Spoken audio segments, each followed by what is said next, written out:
جس گھر کی یہ عادت ہے اللہ کا ذکر، اللہ کی کلام، قرآن مجید کی تلاوت، کوئی دن ایسا نہیں گزرتا جس دن اللہ کی کلام پڑھی نہیں جاتی اور اللہ کا ذکر کیا نہیں جاتا۔ طوبى لمن وجد في صحيفته استغفارا كثيرا، قیامت کا دن ہوگا سب سے خوش نصیب وہ ثابت ہوگا جس کے نامہ اعمال میں استغفار کثرت سے لکھا ہوگا۔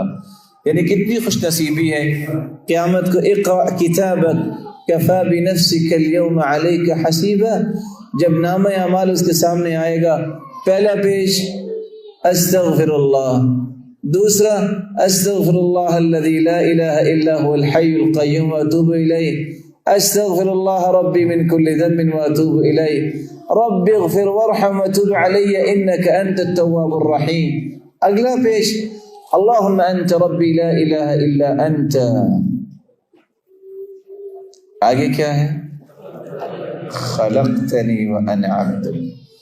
اللہ کی قسم یہ دعا اتنی پیاری ہے سید الاستغفار، یعنی جیسے جیسے پڑھتے جائیں اگر معنی یاد ہوں تو انسان کو اس طرح دل میں سکون اترتا جاتا ہے، ادھر دعا ختم نہیں ہوتی، انسان انتہائی پرسکون ہو جاتا ہے۔ اور حدیث کہتی ہے جو صبح کے وقت پڑھ لے یقین کے ساتھ، شام تک اسے موت آ جائے یہ جنتی ہے۔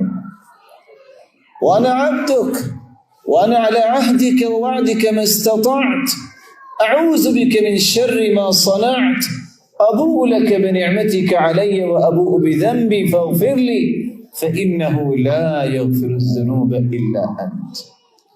اللہ عز و جلال ہمیں کثرت سے ذکر کی توفیق عطا فرمائے، اور اللہ عز و جلال اپنی کلام پڑھنے کی توفیق عطا فرمائے۔